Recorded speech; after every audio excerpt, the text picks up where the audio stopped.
I have been waiting for 3 weeks to say what I'm about to say now. But hey, music fans, and welcome back to Soundlab Studios. Today we are reviewing another album.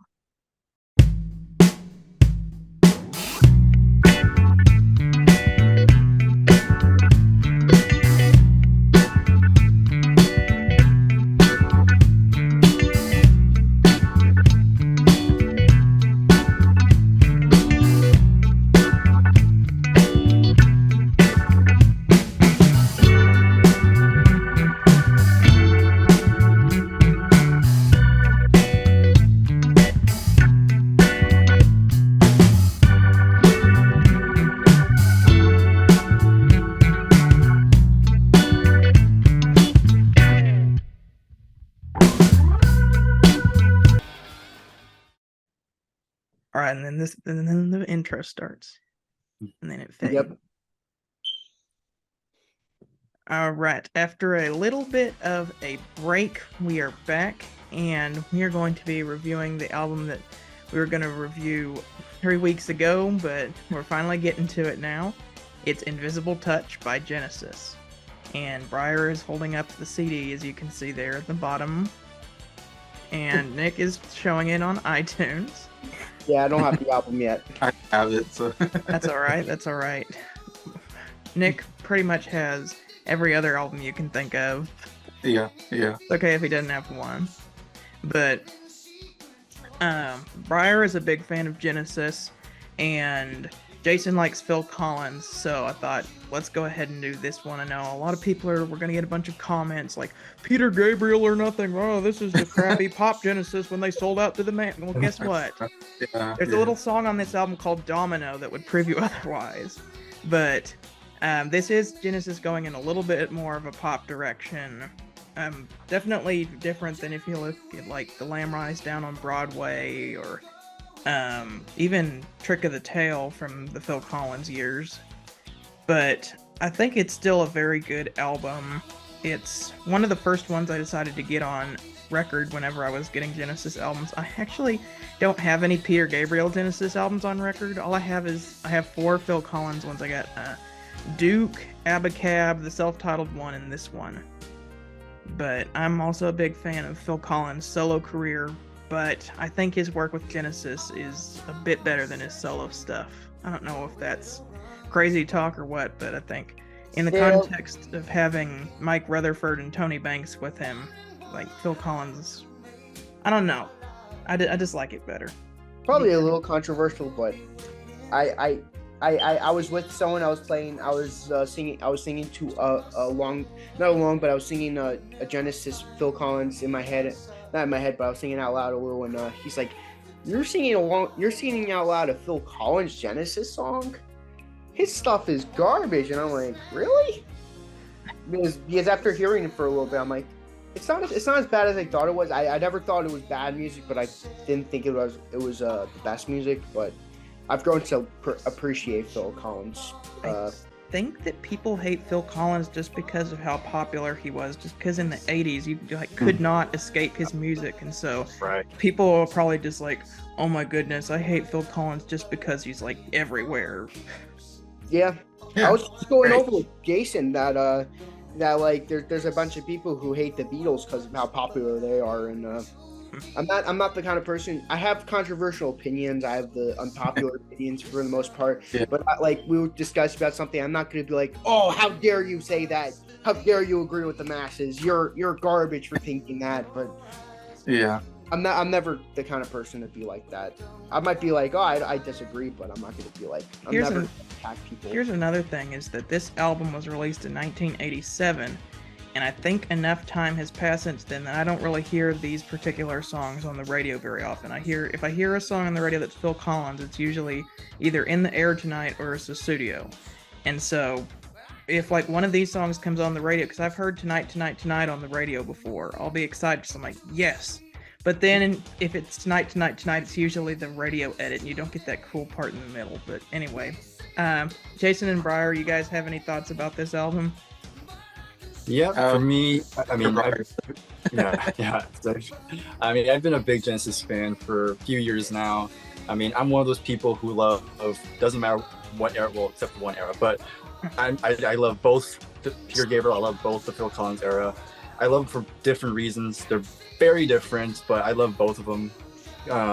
So I've been. I mean, I kind of knew the Phil Collins stuff first because my mom was a huge Phil Collins fan when she grew up in the 80s. So naturally, as I grew up, I heard Phil Collins a lot. So actually, the first Genesis song was from the Phil Collins era. It wasn't until later I found out about Genesis and stuff like that. And when I found out Phil Collins was in the band, like, oh wow, Phil Collins was in a band? Who knew? And even more shocking, later on when I found out who Peter Gabriel was, it still didn't click with me that they were once in the same band at a certain point. So it's kind of cool, those little connections there. But yeah, overall, I've always liked this album a lot just growing up. I know a lot of diehard prog fans absolutely despise this album with a burning passion. But really? Yeah. So, but I don't know. I don't take them seriously at all. I just like it for what it is, and we'll get more into it. But it's a really good pop rock album. Doobie group. I never listened to Genesis, or I never listened to a Genesis album before. So this is a first for me out of their pretty big discography actually. And this is quite a bit into the discography, of course. Kind of later. This was their 13th studio album. 13th, yeah, so that's crazy. It's a 13th in there. I'm just now listening to them 13 albums in, so I got a lot of albums to kind of catch up on. So I didn't really know anything about this album or really a lot about Genesis, except for Phil Collins and Peter Gabriel were lead singers, basically on the group. And I like Phil Collins quite a bit. Solo career, love Tarzan, the animation movie. The soundtrack to that is really great. And Brother Bear also is a great soundtrack. Phil Collins does music there. So yeah, big Phil Collins fan. So when he said Invisible Touch and I listened to this and I talked to Bryer and Nick before, I think a couple weeks ago, and I said, this could be a Phil Collins solo album, as far as I'm concerned. It sounds just like his solo work that I've listened to. If you put this album on and didn't tell me who it was, I would have said, oh, the Phil Collins solo album. So he said it's Genesis. I'm like, oh, okay, it's Genesis. And I said I never heard Genesis before, except there's 4 songs on here that I've heard before, but I didn't realize they were Genesis songs until just now, or just till I listened to this album. I'm like, oh, I know this song. So it's I accidentally do know Genesis, but didn't know it in a way. So, but yeah, this is a great album to kind of touch on, or to kind of intro myself into, I think. I remember when I heard That's All on the radio one time, because it was during the time when I was buying stuff on iTunes. So I went to buy it on iTunes, and it was yeah, That's All by Genesis. And I'm like, well, I could have sworn that was Phil Collins. And it was right. Phil Collins is in just like Bryer, Phil Collins is in a band. And so I bought the Genesis self-titled album on record. I think that actually was the first Genesis album I bought way before I listened to any of the other Genesis albums. It's the only one I listened to because I put it on, and everything else on that album was just so weird and different from Phil Collins' solo stuff. I was because Mama, I guess Mama could have been a Phil Collins solo song, but then you get Home by the Sea, which is this really cool atmospheric song, and then you got Illegal Alien, which is just kind of a dumb song. But there's also The Silver Rainbow, and It's Gonna Get Better, and all these other really good songs, but they were just very different from Phil Collins' solo stuff. And so I kind of dismissed Genesis. I'm too experimental for me. But then I went through all the Genesis albums in order, and then it was kind of okay, now I kind of get Genesis more. But this one definitely has always stuck out to me in their catalog, even if it is their most popular one. It's a good album. Nick, do you have any more thoughts?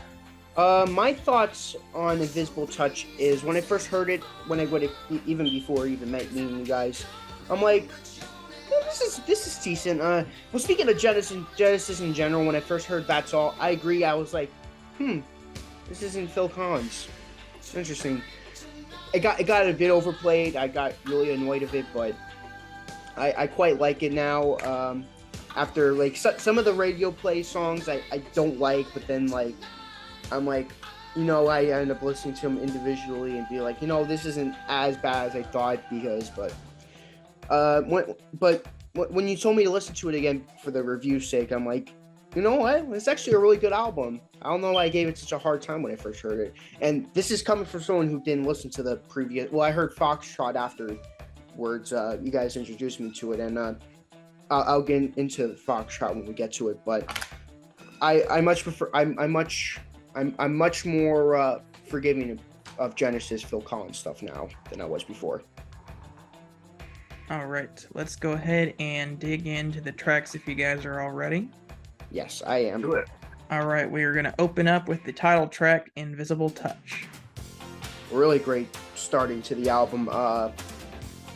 It's just a really great way. Like one of my new favorite album openers. I don't know if this was released as a single. I'm not familiar. It was, and it's honestly their only #1 single.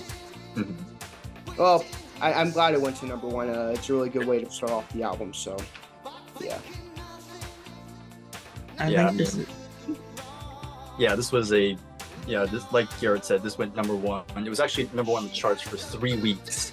And you know the song that knocked it off the charts? What? Was it Phil himself? The Collins song? Well, close. It was Peter Gabriel with Sledgehammer. Oh, okay. Side note: this is actually my favorite Genesis album. People are gonna hate me for saying that. Well, I'll say my favorite Phil Collins one. My favorite Peter Gabriel one is probably The Lamb Lies Down on Broadway, but I think So is better than anything that Genesis or Phil Collins solo put out. Like the album So. I love that album. We need to review that because it's amazing. I'll check it out. Yeah, this is a good one. Definitely check it out. The only problem is if you're gonna listen to it, what's on iTunes, they kind of reshuffled the track order and put some bonus tracks, so you got to look up the original order. Yeah. The CD does a similar thing, only it doesn't have the bonus songs. It just has the songs. But yeah, it's not the original order when it was originally. Yeah, well, This Is the Picture wasn't on original, vinyl copies. It was on the cassette copies as a bonus, kind of like Murder by Numbers with the Police. It was put on the cassette copy as like an incentive, like, hey, buy the cassette version. But as for the song Invisible Touch, I've kind of strayed a little too far away talking about Peter Gabriel there. But I think it is a very good song, but it's actually not even one of my top. It might be like #5, but I don't think it's in like the top 4 songs on this album because like the other stuff is just really good. And what's funny is I think Mike Rutherford's guitar tone, do you know like the standard ringtone you hear if somebody has one of those old flip phones where it's like bam, bam, bam, bam? I think Mike Rutherford's guitar tone sounds exactly like that, so I guess that kind of takes me out of the song a little bit whenever I listen to it. I love his playing. I love his rhythm playing. Honestly. Oh no, I love it. I'm just like, that sounds like that one cell phone ringtone whenever I hear this song. It's like, she seems to have an invisible touch. She don't like losing. I'm like, it's that ringtone. Yeah. But it's still a really good song. I just think that there are better songs on this album. But that's just my opinion. That's fair enough. Yeah, I thought this was a great opening number. Really, this is maybe the catchiest pop song on the album. Like, this is one I definitely love to sing to. Even the verse, such a great kind of pop melody. The verses are just so fun, and a great chorus to it as well. And yeah, this really set me off. And this is another one where I was like, I think I've heard this song before. Like, I didn't know it until I listened to it. I'm like, I don't remember when. I'm sure at some point when I was growing up, I was listening to some kind of oldie station and they're playing 80s songs, and this came up. And so, I probably just thought it was a Phil Collins solo song as far as I knew, because I didn't know anything about Genesis. So I was like, oh wow, this is a really good song. I didn't realize it until I was listening to this. But yeah, oh man, really great pop song. Yeah, and actually, this was, if I remember correctly, this song was actually the first Genesis song I heard. Oh, really? That was actually before I knew what about music in general, because this is a running gag on my channel, where I got into music because I watched this infomercial promoting this compilation collection, and Invisible Touch was one of the songs that played. So that's kind of how I got introduced to it, but I didn't really pay attention to it till a little bit later. But yeah, that was probably, I think Invisible Touch was the maybe I heard the same commercial. I don't know. I used to listen, watch those infomercials too. So What's funny is that my mom, because I like Creedence Clearwater Revival, and every time I play a Creedence Clearwater Revival song, my mom says all she can think about when she hears any Creedence song is that there's an infomercial that would play constantly in the 90s. It's like the greatest hits of Creedence Clearwater Revival on 2 LPs. And then it would the title would scroll and it would light up the song that it was playing in the background. It'd be like, come on around the bend. Ooh, I want to know, have you ever seen the greatest hits of Creedence Clearwater Revival? Like, my mom describes that to me and says that she can't listen to that without. Well, I think it might have been. It was either for that or it was for like a mail order exclusive greatest hits album. But whenever I think of the 2-disc thing, I think about that automatically. Yeah. Which, if you're gonna get into Creedence, that's a pretty good compilation to get. Yep. All right, we are going to move on to track 2, Tonight, Tonight, Tonight, and I love this song. It's so Me good. too. Oh man, I don't have so much to say about it, but oh my god, the second time I heard this song, I'm like, oh my god, like how is this like the second time I'm only hearing this song? Like, so good. And I agree, the non-radio edit is so much better. Oh yeah. It, like, if you want to hear this song, listen to the full version. I remember exactly where I was the first time I heard this song, and it was just the edited version on the radio. But I was in the car listening to the radio, and they were like saying fun facts about the song. They were like talking about, I don't remember exactly what it was, but they were talking about this song before they played it. And they said the song was originally called like Monkey or something like that, and that it was originally 8 minutes long, but they said that they were going to play the shorter version. And then it started, and Phil Collins was singing about he's going down like a monkey, and this haunting counter melody on the synth. It's like beep, beep, beep, beep, beep, beep, beep, beep, beep, beep. I was just like, this is really cool. And then I listened to the full version on the album, and there's this really cool thing in the middle that sounds like you're going through the jungle almost, with all these like eerie, haunting synthesizers. And then if you look at the words, it's about drug addiction. And so it kind of really goes with the sound of this song, like creepy and ominous, because I know drug addiction was a big deal in the 80s, like still is today, but back in the 80s, drug addiction was a huge deal. And like the song is about a guy who wants to get off drugs, but he can't because he's like trapped in it. Like, I think that's what he meant, because like there's a slang expression, if you got a monkey on your back and you're addicted to drugs. But it's kind of an anti-drug song, talking about that if you get in, like, you're not going to be able to get out, and it's going to cost you a bunch of money.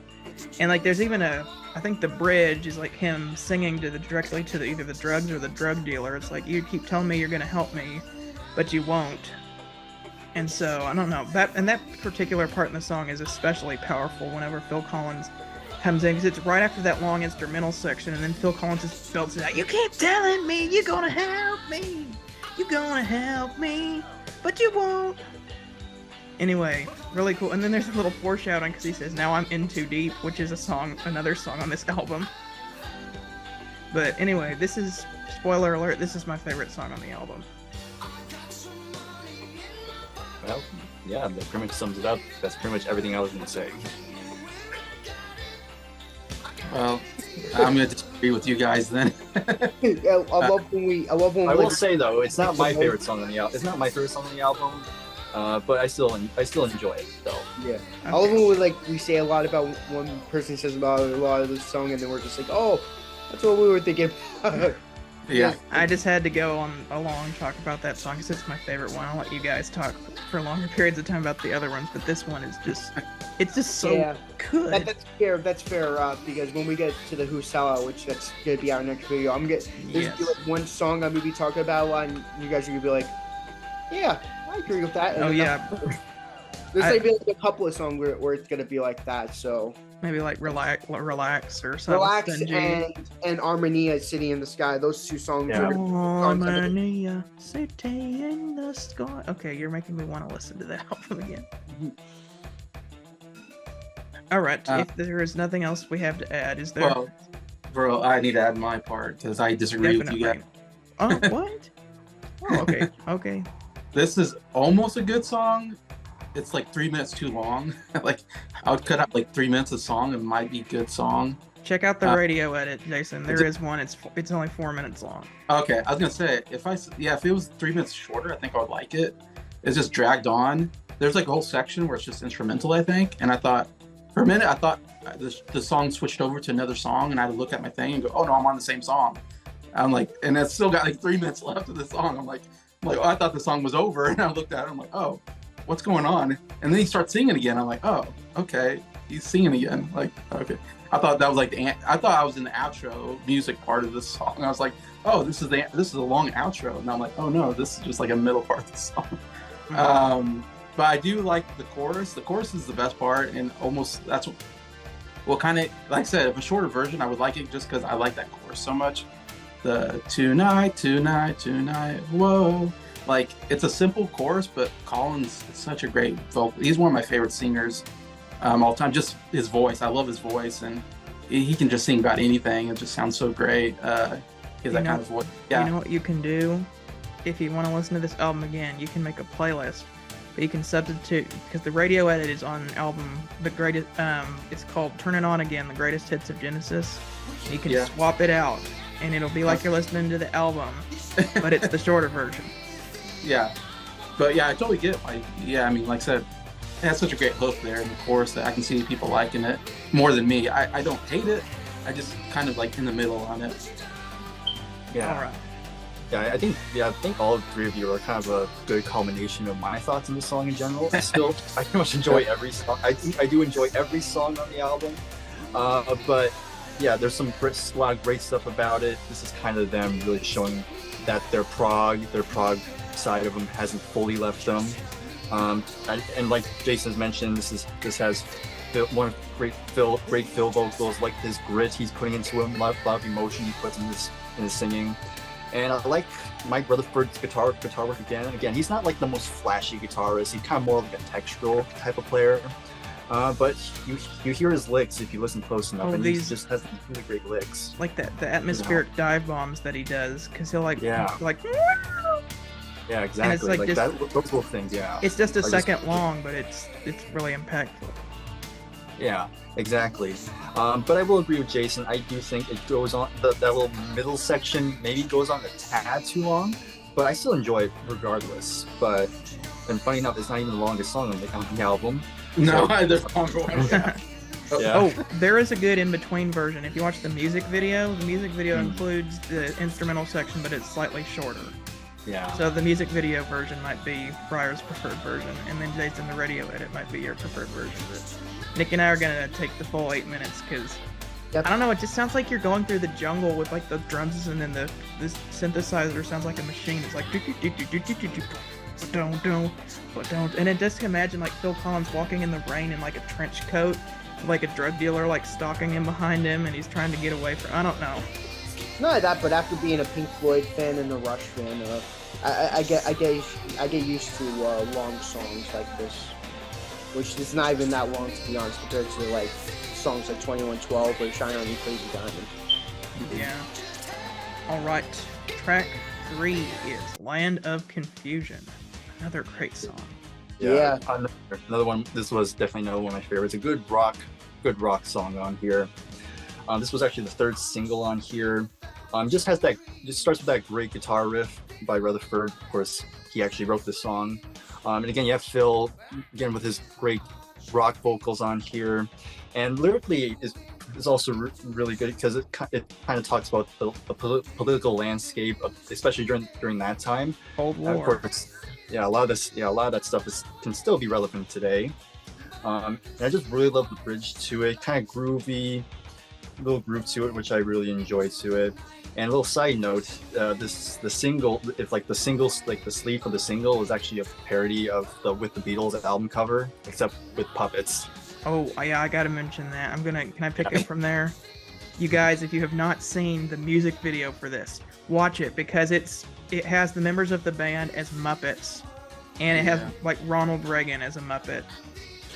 It starts out with like Ronald Reagan as a Muppet like going to bed, and then like the members of Genesis as puppets like burst into his house and start singing this song, because like it's about like, you know, the political landscape going on in the Cold War and stuff, which I think the members of Genesis like took that and on their most recent tour, even though Phil Collins was in really bad health, like they kind of took it into today and said that this song is even more relevant for today.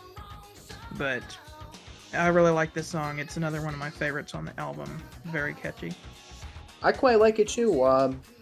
Very, very good song. Definitely a great single for a reason.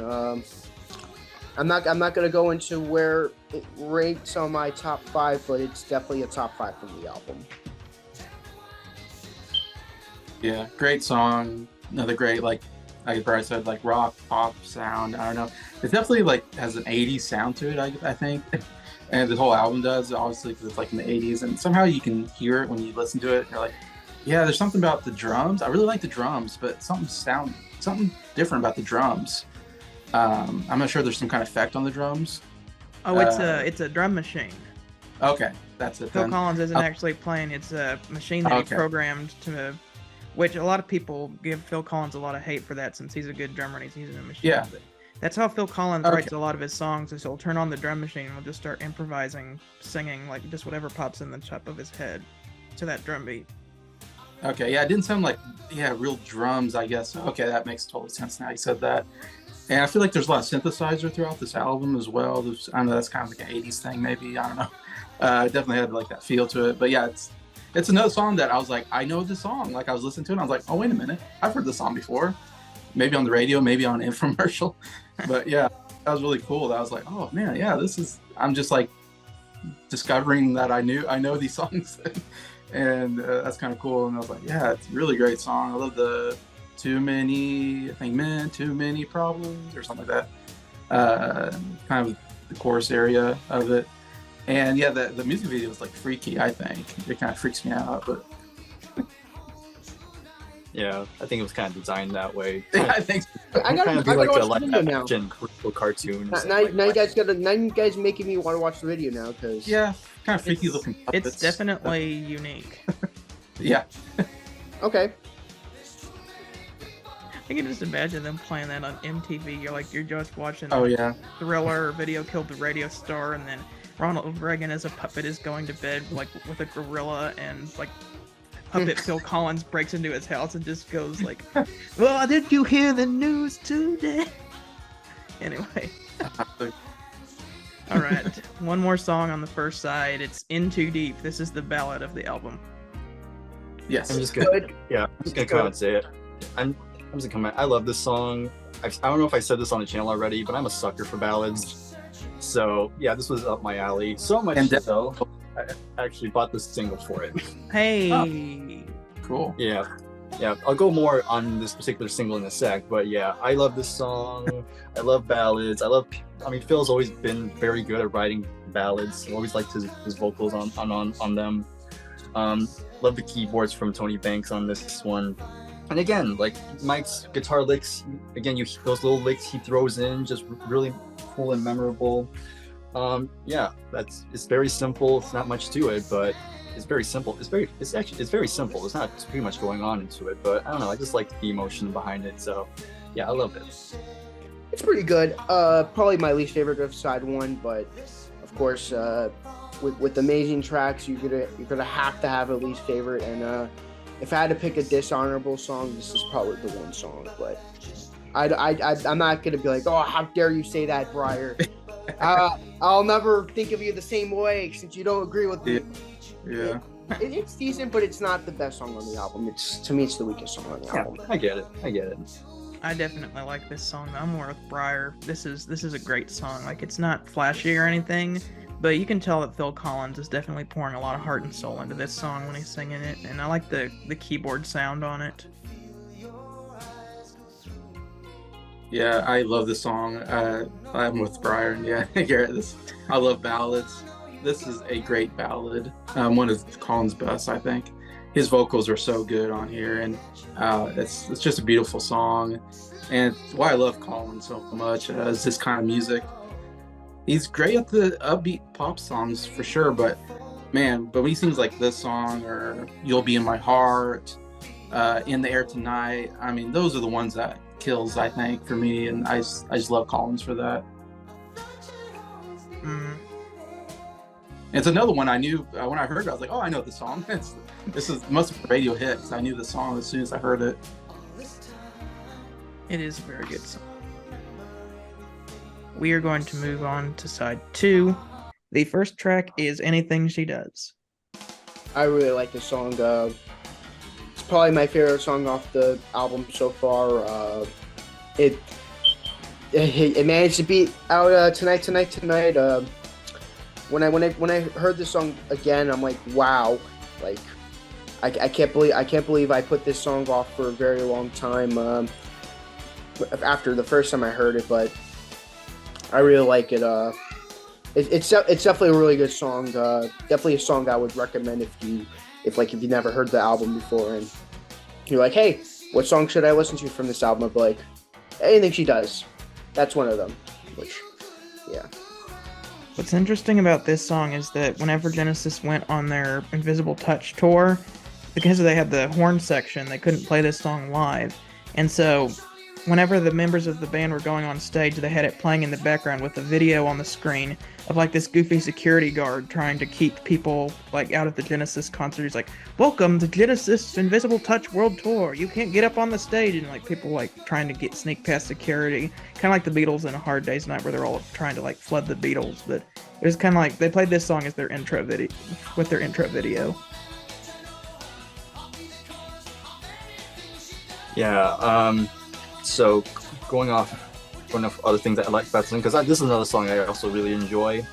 Again, I like the more fast tempo-ness to this song.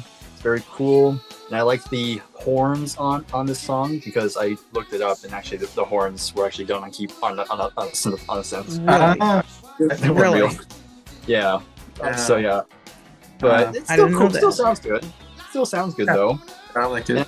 And I just like the vocal line during the chorus of like Phil's like this doing like this rapid sort of delivery to it. I've always liked that one.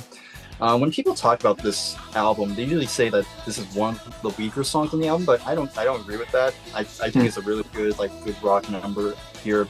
This was written by Tony Banks, actually, the keyboardist, and this was about a pin-up model. Yep. All right. Falling in love with a girl on a magazine. Yeah.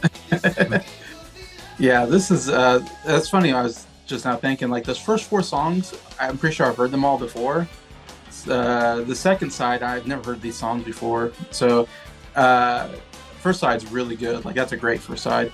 And it starts with Anything She Does, Anything She Does. And this is a really good song. So I'm like, it's one of the things when you like go off of those first 4 and you go, and when I'm listening to an album for the first time, I'm like, all right, this is good so far. I'm halfway through. Can they sustain this greatness?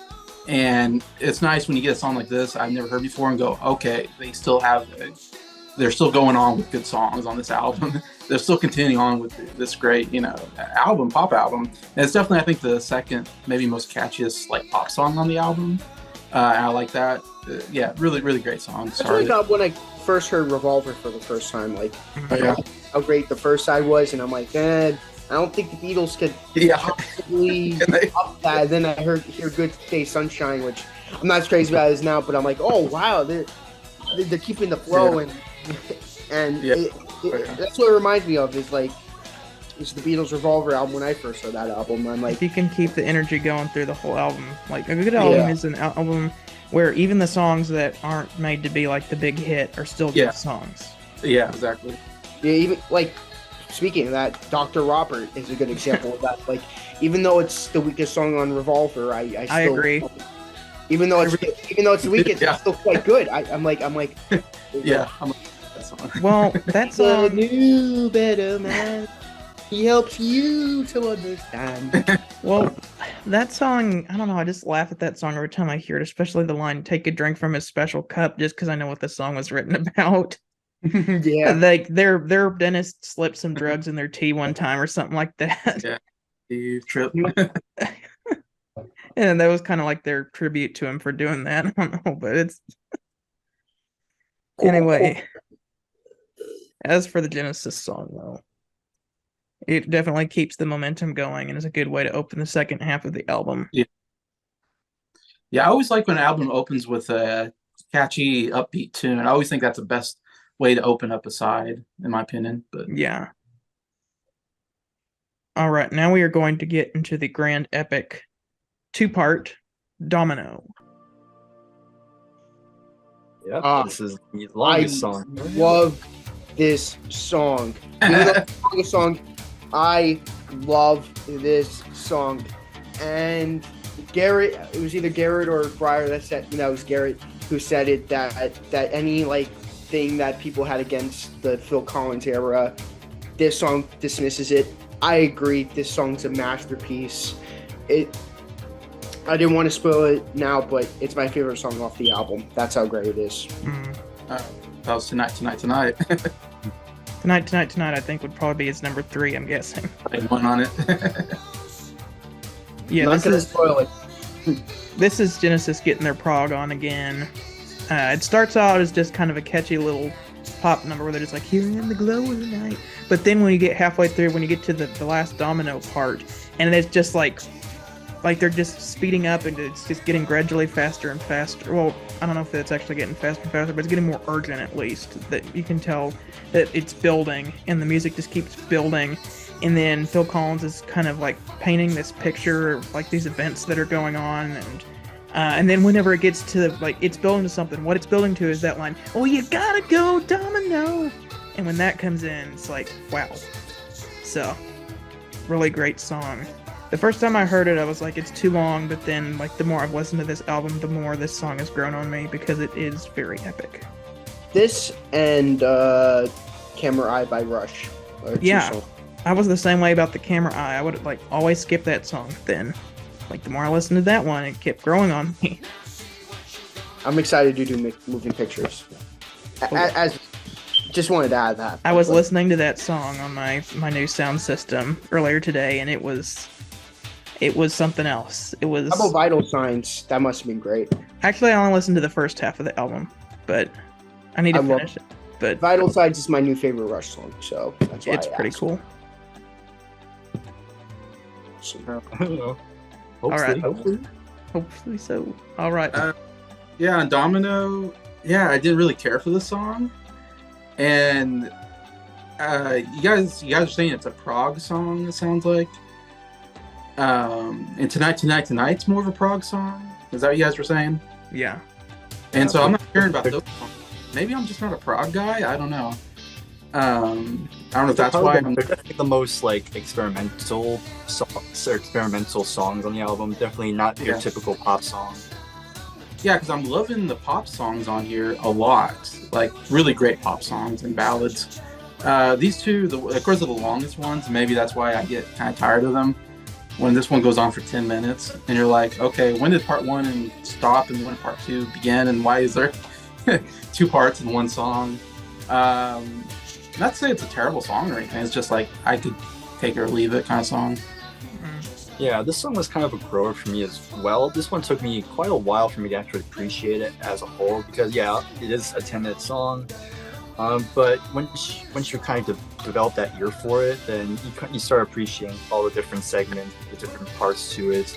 I really enjoyed the first part, again, kind of more traditional sounding, like popish song. But then the second part comes in, that's when things start to build. It's kind of supposed to have this like nightmarish effect to it with how frantic it sounds. And then it finally cools back down by the end. But yeah, I totally understand why some people will like the song, some people not so much.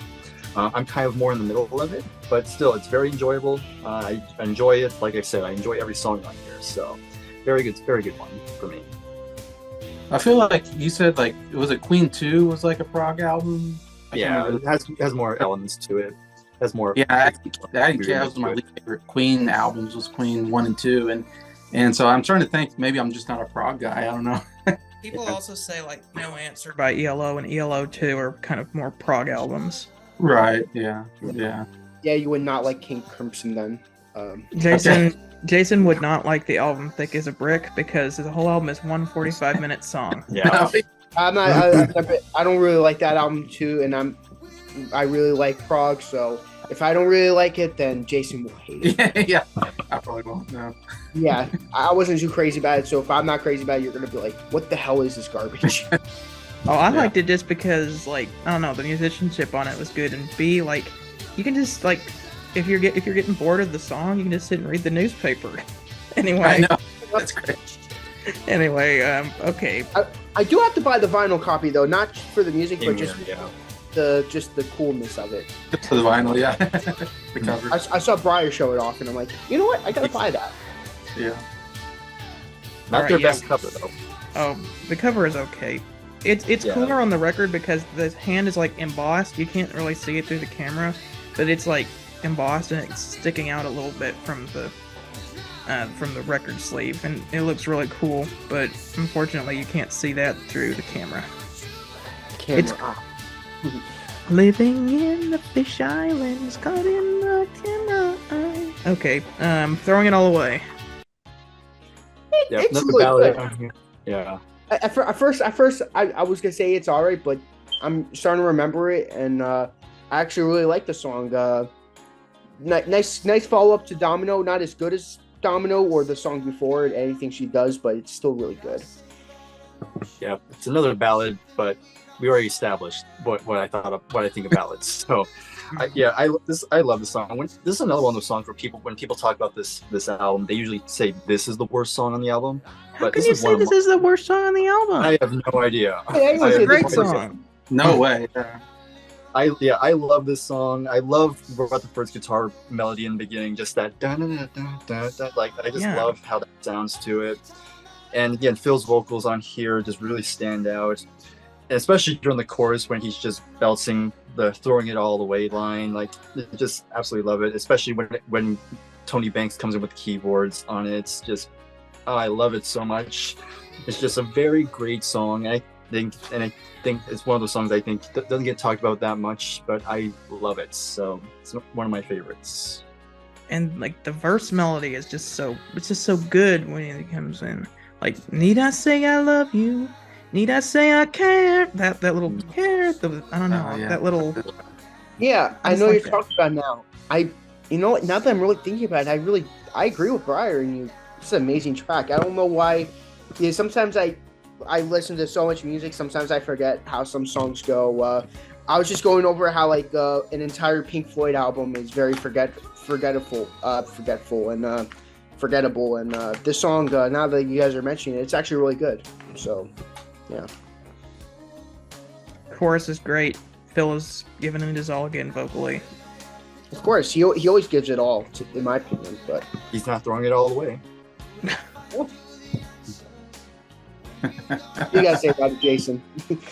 Oh, I love the song. This was another great hidden gem for me where I was like, I didn't know this song. Tells us this album, and man, this like I said, I love Phil Collins' ballads types. His voice is so good. I mean, I don't know what it is about him. He can belt it out, but he knows how to put emotion in his voice better than just about anybody. I think that's why I love his vocals so much as an artist in total. But yeah, this is definitely one of the songs that I listened to quite a bit when I was listening to this album. I had to keep listening to this one just because it was kind of a really cool discovery. Another great Phil Collins, it's a Genesis song. I call everything a Phil Collins song because he's the one singing everything, and it's just so much in his wheelhouse. I think as an artist, I'm with you. Really great song. Little side note though, little irony here. This was actually written by Mike Rutherford. Okay. Oh. Sung by Phil Who Collins. writes the songs? Did Phil Collins write some songs here? or- I think they all three of them wrote songs. Phil obviously wrote the biggest hits, but the other members also wrote songs as well. Like, of course, I already mentioned Rutherford wrote "Throwing It All Away," but Tony Banks wrote "Domino," and he also wrote "Anything She Does." Yeah, so all three of them wrote. Okay. All three were kind of equals when it comes to the songwriting, both the music and the lyrics. Mhm. Did this come out close to when Phil Collins went solo, or? Yeah, this Came out was in actually 1987 so by this point, or Phil had 86. released Sorry, 86. the third album. Yeah, 86. So by this point, Phil had released his third album, No Jacket Oh, Required. So he was already pretty deep in his solo career. By Oh, this he's point. already okay. So I honestly prefer that album over Invisible Touch, but that's just my opinion. No Jacket Required. Okay, I like Invisible Touch better, but No Jacket Required is like my second favorite thing Collins has done.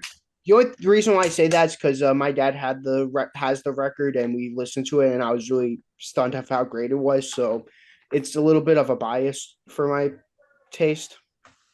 Well, for me, I know we're going on rabbit trails again, but I guess that's the fun of discussing music. Yeah. But I saw the No Jacket Required album at my local record store in the shrink wrap with the sticker on it. Now it was cut open, so somebody had played it before, but the shrink wrap was still intact on it. But the only song I'd ever heard on it was Susudio, and I hadn't heard any of the other songs on it.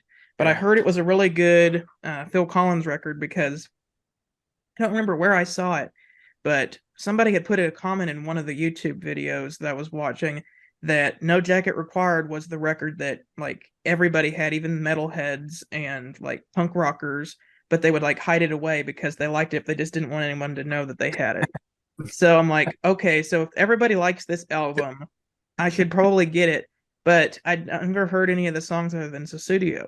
So I'm like, I need to listen to this album before I buy it. So I listened to the album and I'm like, I got to go back and get that. So I went back and I bought it, and it's the copy I still have. It still has the shrink wrap and the sticker on it, but it's a really good album. Yeah, so it's just interesting that he's just killing it with his solo work, and then he's doing this as well. I mean, Yeah, it's just He was busy. he's like the only other artist other than McCartney who's had like so much success with a solo artist and with Right. their band. Yeah, he's only one of 3 people. Oh, who's was sold Michael over Jackson the 300 other one? Yeah, it was Oh, Phil really? Collins, Paul McCartney, and Michael Jackson. okay. You mean like Paul McCartney was making an album at the same time as Let It Be, or what are you talking about? It's kind of like if you take all the stuff he did with the Beatles and all his solo albums and combine them, it all equals to over 300 million records sold. Oh, okay. It's kind of the same with Phil Collins. If you take the stuff he did with Genesis and all his solo stuff, just add them all together, you have over 300 million. And with Michael Jackson, yeah. Oh, so you're talking about 300 million people, 300 million together? Yeah, like in total, in terms of all record sales they were involved in. So you're saying I mean, obviously a lot of times you have a band and then people broke up into solo. But you're saying those 3 really killed it in both sides more than anybody. Yeah. Okay. Yes. Yeah. Michael Jackson. That's interesting. So you're talking about the Jackson 5 was that big? Yeah. I guess I don't 5. know much Jackson 5. Yeah. Obviously, Jackson Michael Jackson had a great solo career. ABC is a really good album. Mhm. Yeah, you got to remember that Michael Jackson was in the Jackson 5 first. Kind of like you don't think like Stevie Wonder was just little Stevie Wonder as a kid in the 60s. Stevie Wonder went from like a really talented young musician to like this a really talented adult musician. Yeah. I like all of his albums up until all the stuff after like up until Hot August or whatever. I forgot the name of the album, but all this stuff until then is like really good stuff. And everything after that's really good, but not as good as we need to do a Stevie Wonder album, either Intervisions or Talking Book or Songs in the Key of Life. I would do Songs in the Key of Life because that's like in at least the top like 25, one of my top 25 favorite albums of all time. Oh yeah. All right, we got one. Do you think John Lennon could have made it there? If he would have lived on, he probably would have. Okay. Yeah. I think so. Anyway, sorry. Also, if John Lennon had lived on, I bet you the Beatles would have played Live Aid. Yeah, that would have been. Me and Bryer talking about that. They would have killed. Yeah, we were talking about that before already. Okay, here's the thing though. What would their set list be? You get on. I think they would probably open up with A Hard Day's Night, because if you imagine the Beatles haven't played in so long, and then you just hear "Bing." It's been a hard day's night, and you know how crazy people would go. And because they'd have the technology to play some of their late 60s stuff then. So could you imagine hearing like Strawberry Fields Forever played live at Live Aid? Great. Anyway, that's I would say we're starting to get off the wrong not wrong track. We're starting to get off. I can go a long time on that subject. Well, yeah, if we're gonna say the Beatles kind of fit because Phil Collins was actually an extra in A Hard Day's Night. He was. If you watch A Hard Day's Night, you can see Phil Collins in the audience. Like he's like 10, but he's there. The Brazilian, the last track. Yeah, on the we got to album. get the last track. Okay, The Brazilian. It is an instrumental that will close out the album. I really like the instrumental. Very strong. It's just as strong as it's just as great of a closer as the Invisible Touch song as a opener. That's all I gotta say. It's really good. For me, I like this song. It's a really cool instrumental. Fun fact, this song, I forget which movie, it was just a Netflix original movie, and it was a forgettable movie, but I remember it was used in like a Netflix original movie, and I was watching with my friend, like, that's the Brazilian by Genesis, and I'm like, I'm probably the only person who's seen this movie that actually knows what song that is, but I think it's a really cool instrumental, though. Yeah, it's by far my least favorite song on the album, is all I'll say. Oh. Yeah, so I think me and Jason are kind of similar. Usually when it comes to instrumental tracks, and at least for me, they're kind of hit or miss. They're fine for what they are, but a lot of the times I do like hearing just lyrics. However, this is one of those rare exceptions where I actually really enjoy the instrumental a lot. It has this really quirk to it that I like. This song came about because they were just jamming around, they were just messing about, just doing random stuff, and then this song just came out of it. And let me see here, I wrote my notes. Percussion here is great. I love the percussion on this track, and I love the keyboard melody throughout the, I guess, chorus, shall we say. Just this great building line it does. And even the very end, where Mike Rutherford gets to go loose a little bit, he actually does a nice little closing solo on here. A little side note, if you listen to the original mix and you hear this 2007 remix, the solo is actually slightly different, but both of them are still really good. And I'll give like one more like little fun fact. This was the Brazilian was actually not the only instrumental written for the album. Hence why I wanted to show this as well later, because on the B side you have the second instrumental written for the album called That's great. Do the Neurotic is what it's called. I actually prefer it over the A side. Yeah. It's pretty cool instrumental. It's kind of more traditional sounding. It's not as quirky as the Brazilian, but I think Mike Rutherford's guitar playing shines a lot more on this instrumental than the Brazilian. But still pretty cool. I think it's worth checking out if you're curious. I'm not gonna say it should have replaced the Brazilian because I love the Brazilian, but it should have been more on the album though. Yeah, I agree. I think I prefer the Brazilian personally, but yeah, again, this is one of those rare instrumentals I'll actually listen to willingly. So that's my final thoughts on it. The same reason I got to get the Immigrant Song single is so I can get Hey Hey What Can I Do? Yeah, for me though, Garrett, I don't know where my single is, but I have the single. I listen to Led Zeppelin III, like the first 9 tracks. I take off the album before, that crappy Roy Harper song. Yeah, no, you know exactly what I'm gonna do. And if, man, I don't think you could do it, but if somebody had a record changer and had it set up to where it would play that, stop at that song and then drop the other one and then play that. Yeah, I usually take it off and like take the Immigrant Song and put it on its B side, and that's the closing of the album for me. Also, for those of you who do not like instrumentals, I have 3 letters for you.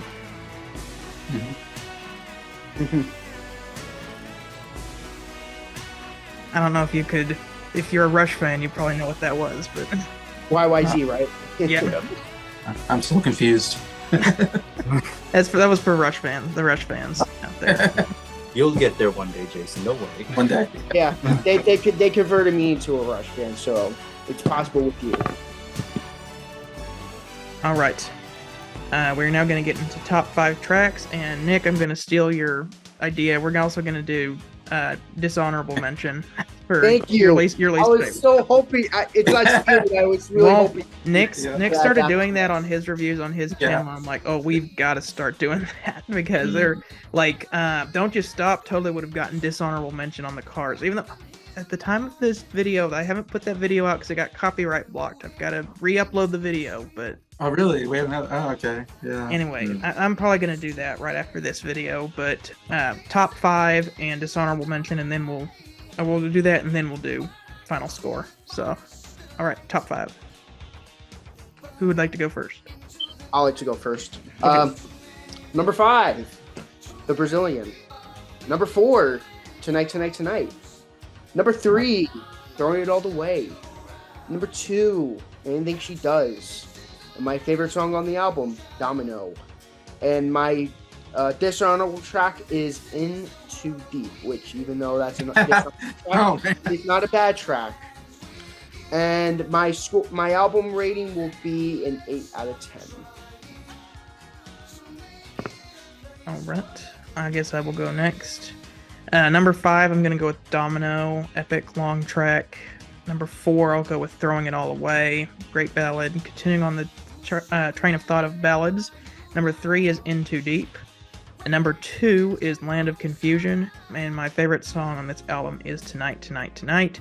I will not give a dishonorable mention because all of the songs on here are good. However, Anything She Does is probably my least favorite on the album, but I will not be giving any dishonor to any of these tracks because they're all good. Yeah. All right. I'll give my 5.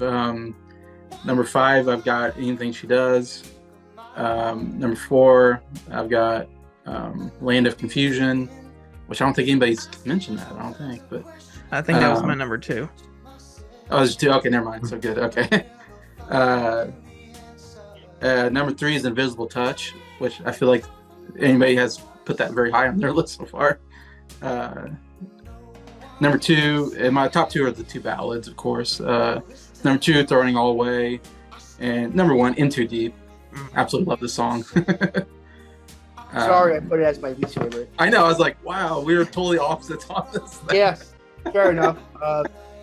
Hey, you didn't seem as upset as when Bryer put Helplessly Hoping as one of his. No, I don't think anything was shocking me as much as that. That really Okay, that video, that Crosby, Stills, and Nash video, because when I was listening to the album, I'm like, it's a pretty good album, but like the discussions we had on that video, like, I don't know, probably one of my favorite videos we've done. Oh yeah. I'm excited to do Deja Vu, which, yeah, like I said, that's now one of my top 10 favorite albums of all time. Now, yeah. So that's probably a reason why I'm very excited for it. Yeah. Like I said, the Brazilians one I would take off of here if I could. Right, understandable. All right, so it's funny. It's funny because I've actually had these notes written 3 weeks ago, and so now I'm looking at my original ranking, and now now I want to change something. You want to change it? You can. I changed my Billy Joel ranking mid video to put. I think it was because I put The River of Dreams higher than Cold Spring Harbor, and I'm thinking back and like, I really like Cold Spring Harbor, so I switched that higher. Right. Yeah. Actually, so of that, I think I have it on me. Did you get it? I have the record. I don't have an original press and anything. I do have a copy though. Yeah. So yeah, I'm gonna try and see if I can improvise this, but I think my top 3 are gonna stay the same. So number 5, I'm gonna go with Anything She Does, and number 4, I'm gonna go with In Too Deep. Number 3, Throwing It All Away. Number 2, Invisible Touch, and number 1, Land of Confusion. Wow, and for a dishonorable track, again, I enjoy every song on here, but if there was one song I would probably be not as excited for, but still really enjoy it, it would probably be Tonight, Tonight, Tonight. Oh, wow, and that's here's number 1. Yeah, oh. Okay. Wow. Okay. I'm sorry. Oh, there's Cold Spring There it is. Harbor. 1983 copy though. Everybody loves you now. She's got a way about her. I would love to review that album. I'm just gonna have to make sure that we would send like the right version to everybody to make sure we're listening to the same thing. I've heard the original version though. I saw it on YouTube. It was like a playlist. Yeah. All right. We are now score out of 10. And oh wait, Nick already said he gave it 8 out of 10. But give the score and then we'll be done with the review. All right, I'm gonna give it an 8.5. There's 5 really great songs on here, and then there's 3 not so great, and that's what hurts the album. But still, a really, really good pop album. I really enjoyed it. Yeah. That's better than anything that's populated nowadays. That's for sure. Yeah. Right. Yeah. For me, again, I have history with Genesis, so it's really hard to rate a Genesis album because what do you compare it to? You compare it with the other Phil Collins stuff. You compare it with the early stuff with Peter Gabriel. So for me, I'm just gonna rate it as a general sense. Like if I were to rate it as a pop rock album, so my rating would be an 8.75. It's a really good pop album. Again, one of my favorites of the 80s in general. Just some, like Jason says, some great pop songs. But like Garrett and Nick has also highlighted, there's some good deep cuts here as well. So 8.75 for me. Where do you put this with the other albums then? Check out his video. Is this towards the top or the middle? I'll just say that. It's like in the top 10. Like maybe maybe close to the top 5, maybe, if I remember correctly. I did a video on my channel where I ranked them, but I can't remember where. I don't remember that. Foxtrot's number 1, I'm guessing. But, that one's still number 1. Okay.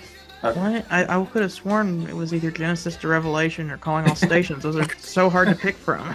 I know, right? Anyway, it's an 8.5 out of 10 for me, and I love this album.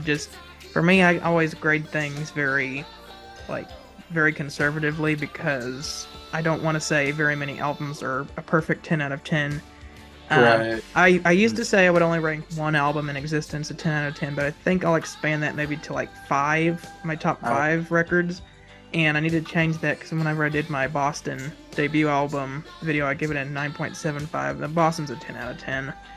But based on that particular ranking system, I'm giving this an 8.5 because there are no songs that I don't like on this album. It's just not as good as some of the other albums I've heard.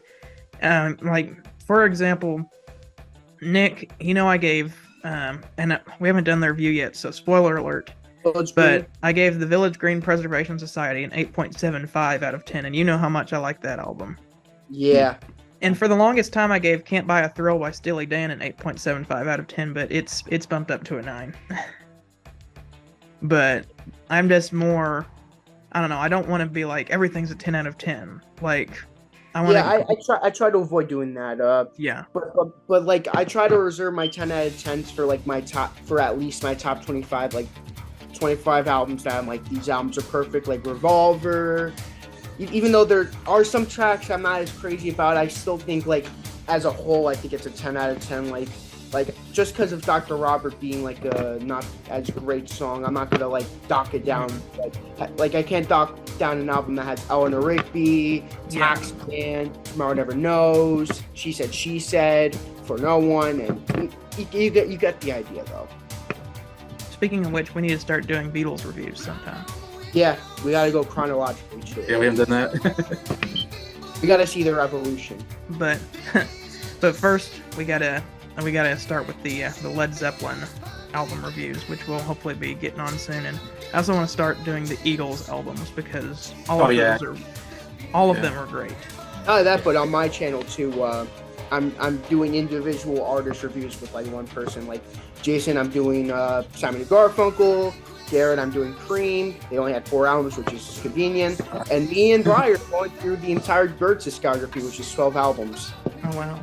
We're next week we're going to be going through the 3rd album, Fifth Dimension. Cool.